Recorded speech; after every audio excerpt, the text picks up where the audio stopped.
Okay, so I need to point out, I never actually intended to make this video. I thought it would just be a couple of paragraphs at the end of my Kamen Rider Black review. I've been wanting to do that video for so long, Black Sun didn't even exist when I first thought of it. But after watching it and writing the script alongside, I realised that I'd written over 5 or 6 pages, so it was clear that it needed its own video. This was written back when I made the other 2 reviews, but I didn't get a chance to film them before taking the old studio down. Now, I can't cover everything here because yes, it's a remake of the original Kamen Rider Black, or at least inspired by it, but it's an 18+ show and it gets pretty brutal at times. So I'm going to do my best to give an overview of what happens and what my take on it all is. If you're interested in the original show and where some of the references for this video come from, I'd go and watch my Kamen Rider Black video first. The show starts off with the surgery of Kotaro and Nobiko to implant stones to become Kaijin. It's worth noting that in the original show, he's a cyborg, but you get the sense that he is actually a Kaijin, but he's able to make the next step thanks to the machinery that's also been implanted, something that will come back later in this show. We then fast forward to modern times where Kaijins coexist with humans as mutants, but suffer extreme discrimination. They're looked down upon as not deserving life and not to be tolerated. However, it's kept under wraps where they came from. We cut to an underground society where we learn that the Creation King is nearing the end of his life and unable to produce any extract used to create something called Heat Heaven. This is the food that Kaijin need to survive, kind of, so clearly the process of finding the new king is upon them. One of the faces of the tolerance movement is a young girl whose name is, I think, pronounced Aiyo. Don't come at me in the comments section.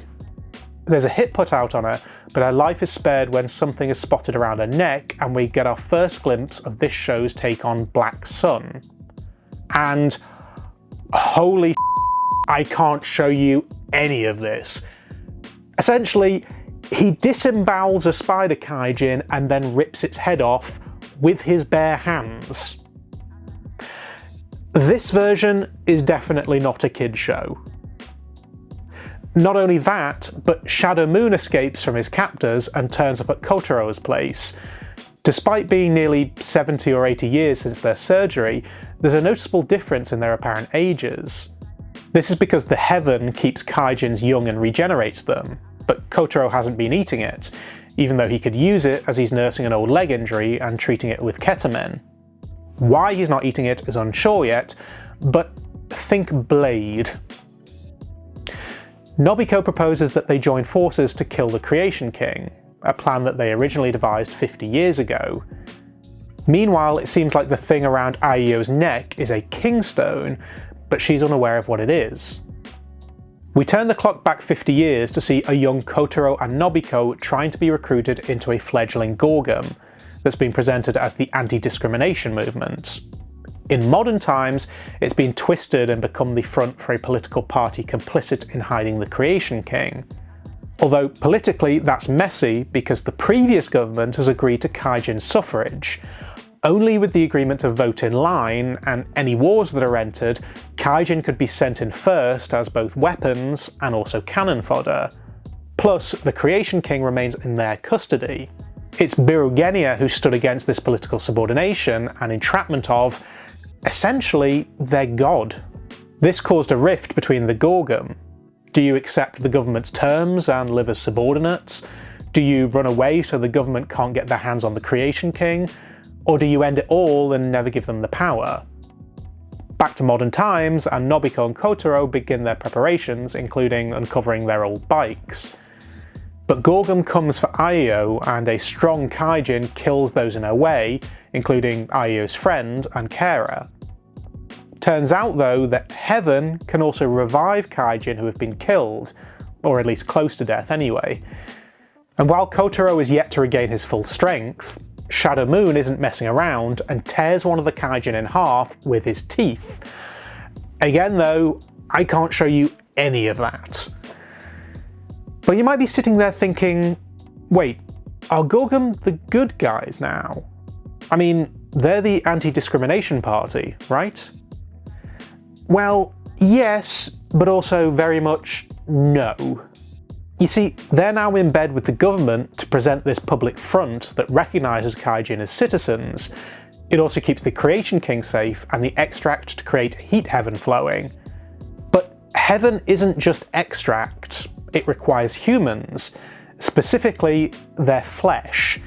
And so Gorgum and the government are rounding up welfare recipients, elderly people who live alone, the homeless, LGBTQ people, putting them in cages and then killing them before mixing their flesh with the Creation King extract to create heaven. So no, they're not exactly the good guys. Kotaro refuses to eat heaven because he knows where it all comes from. The extract is also used in the creation of Kaijins, which the government then auctions off as attractions. I'm not quite clear how they're turned exactly. It's something to do with a stone being surgically implanted, but obviously not a Kingstone. I assume the extract is instrumental in making of the stones, or something. It's never fully explained. So you now have this political underbelly of a corrupt government, a subordinate Gorgum party and the shadows of the resistance on both sides, whereas on the surface the public knows nothing. To them it's simply a race war, when in fact it's much more complicated than that. But Shadow Moon is sort of playing both sides. He wants to kill the Creation King, but is also encouraging Kaijin to fight. If there's no Creation King, then there's no heaven. But there's also no corruption based around it either. There'll be no new Kaijin, but also that means no new Kaijin to be used as cannon fodder or targets for oppression, or indeed playthings. Birugenia is also playing both sides. He hates that Gorgum sided with the government, but his plan to get the Creation King to safety failed, so now it's just about keeping Kaijin alive by any means necessary. Meanwhile, the High Priest sends someone to retrieve the Kingstone from Kotaro. That person ends up being Whale Mutant. Although, don't worry, Whale Mutant is still a good guy in this show, as he ends up saving Aiyo from her own father after he's forcibly turned into a Kaijin and ends up being an important ally later in the series. Birugenia is able to take Aiyo's Kingstone after tricking her and luring her to her mother. He turns her into a Kaijin and then ruthlessly kills her mother as she was trying to unveil the truth about where Kaijins come from. But guess what? We haven't actually seen the real Kamen Rider yet. What we saw was just his Kaijin form. Now we get the first proper henshin. But Birugenia and Aiyo are carried away before the fatal blow. I think it has something to do with Kotaro and Nobiko having devices surgically implanted in them that allow them to henshin, but I'm not completely sure. It would make sense in relation to the original show, with them not just being Kaijin but also cyborgs, but I'm not sure whether it's actually explained. I'd have assumed that the transformation means that Kotaro had had the other Kingstone all along, but no, it was with the Prime Minister. Kotaro and Nobiko entrusted their stones to someone in their movement back in the 70s, but she was killed by Birugenia for her betrayal. Both Kotaro and Nobiko loved her, but it's later speculated that she's actually a government spy all along, there to seduce them and secure the stones, though we don't know if that's actually true or just a lie to torture them. The stones pass through hands of those in the movement, with Nobiko's being found by Birugenia and Kotaro's finding its way to Aiyo. But none of the High Priests are able to become the new Creation King as the stones reject them. They need Black Sun or Shadow Moon. After breaking into the headquarters, Black Sun finds himself alone with the Creation King, seemingly killing him by ripping out his heart, although he's badly injured, losing a leg in the process. We then learn the true reason why Kaijin exist in the first place. They're the product of scientific experimentation, initially created as weapons, but they've long since become redundant. Their true value now is just as objects, pets, game for hunting, even fetishes. And when Aiyo's friend is killed by anti-Kaijin protesters, lynched and hanged above his own home, Shadow Moon rages and publicly kills their leader, vowing to change Gorgum into something new, something where Kaijin are above humans. And although Birugenia offers to serve him, Shadow Moon rejects it. With a key left by Aiyo's mother, she visits the grave of one of the original movement's last members, Oliver. Hidden inside was a file that documented the original Kaijin research and the government's involvement. She goes in search of Nobiko's father to find out more. He explains to her and Birugenia how the Creation King came to be. He's not a god, he was just a man that became the result of an experiment. And it finally explains why Kamen Rider looks the way he does. There was a grasshopper at the time of the eclipse, and Nobiko's father believes that that is what made him the way he is. So basically, yeah, TMNT and the Ooze, at least the cartoon version anyway. I'm not exactly sure where the Kingstones came from, but they believe that the best course of action was to split them between Kotaro and Nobiko, as they were both born under the eclipse, and because of that they can become the new Creation King should they choose. If the Creation King were to die, then they'd either work together and ensure that there was the correct path to let Kaijins go extinct, or find a way to create the new king. Shadow Moon offers a partnership with Black Sun that would make him the new Creation King, but he refuses and is killed. However, Shadow Moon fails to secure both Kingstones. Like in the original show, Whale Mutant takes him to the ocean to be revived. He then reluctantly eats heaven to regain his strength. Aiyo unveils the truth at a UN conference, but the government sends enforcers to stop her. With his world shattered now knowing what Kaijin really are, Birugenia redeems himself by taking out the agents before they can get to her, shattering the sword that was designed to protect the Creation King and dying in the process. The Kaijin report is also released in its entirety, and the Prime Minister is killed by the son of Oliver, the guy who protected the stones and died for them. The final episode begins with an homage to the original opening credits, theme music and all. It is very out of place, but I understand why they did it.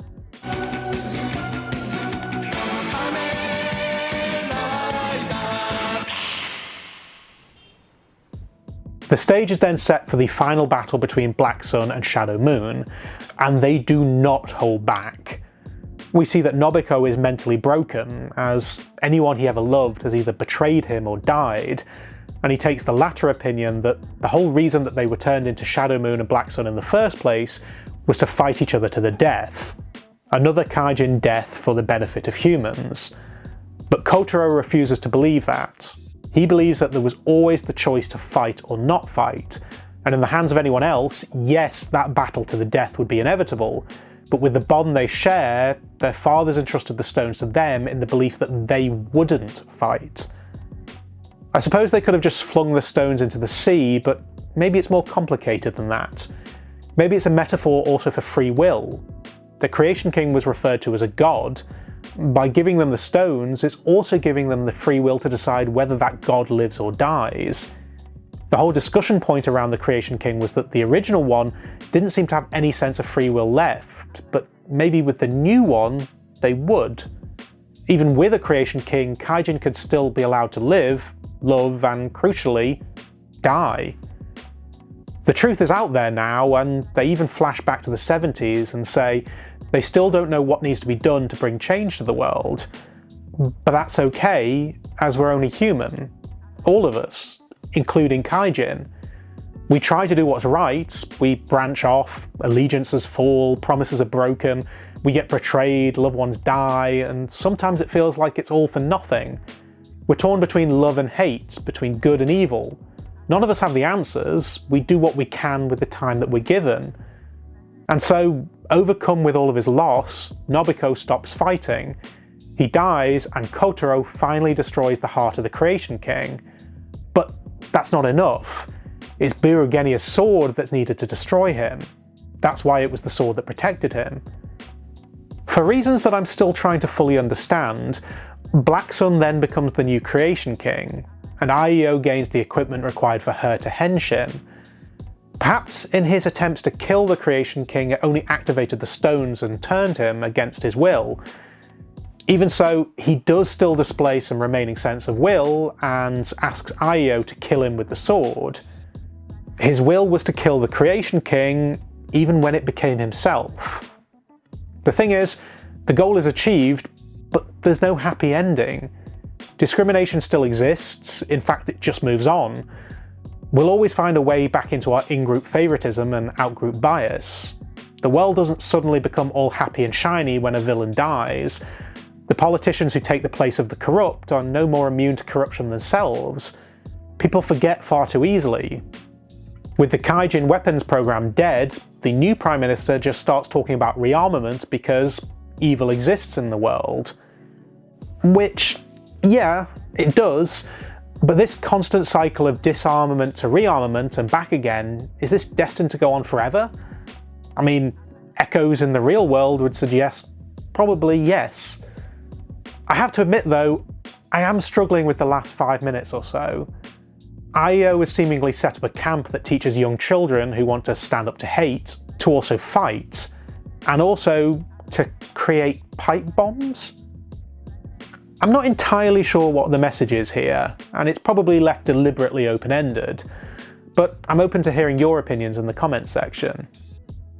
Now, admittedly, I only really touched on the major points here, as there is so much more we could talk about. For me, this is so much better written than it needed to be, and I am incredibly impressed with it. And I cannot even begin to understand how some people who've reviewed this online have said that it's boring and they gave up on it. For one thing, it's constantly shifting back and forth in time, revealing new information, so you need to stick with it to understand the intricacies of the story. Yes, it becomes very long because it's not a simple story, but not being able to follow it properly is sometimes more of a reflection on the viewer than the writer. Anyone reviewing it saying, "I just wanted to see Kamen Rider fight monsters," well, lucky for you, you have that elsewhere. This is a much deeper and mature take on the original story. And let's face it, as much as I loved the original Kamen Rider Black, there's not a lot of story there. You have 2 bookends and a big bit in the middle filled with monsters of the week. After watching this, I did start looking around to see what other people thought, as I'm surprised that it's not talked about more, and I've seen some people say that the storyline to Black Sun is convoluted and that the characters constantly change their allegiance or swap ideologies. Which is true to a degree, but that's how real life is. As we grow, we often change our minds about things, and as society changes around us, we have to choose our path over and over again. If you just want to boil contradictory complexities of humanity down to good guy versus bad guy, well, I can't help you there, and neither can this story. And bear in mind, this is set over the course of 80 odd years, a lifetime and more, with the 2 main characters' lifetimes spanning most of that, with loved ones being killed, their humanity being questioned, their existence being questioned, dying but coming back, bodies being torn apart, minds being torn apart, their views of the world being shattered over and over again, drug abuse, decades of pain. You're entitled to change your opinions, and more than once. I've also seen people say that it's very political, which yes, it is. But so is everything. Show me a story that isn't political in some way. I mean, Black RX is ultimately about humans taking care of their home planet and the people on it, but in turn also taking care of 5 billion people on a twinned planet too, that we never even see. It's about looking outside of ourselves and trying to do the right thing, even if it's not clear what that is. If all you ever got from it was monsters go boom, I can't help you with that either. I'm sorry that the world is complicated. I'm sorry that humans aren't infallible. I'm sorry that politicians lie and that heroes let you down. I'm sorry that the lines between good and evil are blurry at best. I'm sorry that we lie to ourselves and become the things we hope we'd never be. I'm sorry that we fail at things and that not all of our dreams can come true. But this isn't a kids' show anymore. I know Kamen Rider can be enjoyed as adults too. I watched it for the first time as an adult and loved it. But the messages of hope are aimed at children, so maybe one day the world won't be as messy as it is. But unfortunately, it is. Kamen Rider Black was made when I was born. The messages are from 35 years ago, but humans are still humans. Imperfect.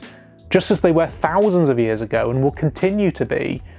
Don't think for 1 second that this show is somehow sensationalist. Yes, it's about mutants. Yes, it's political.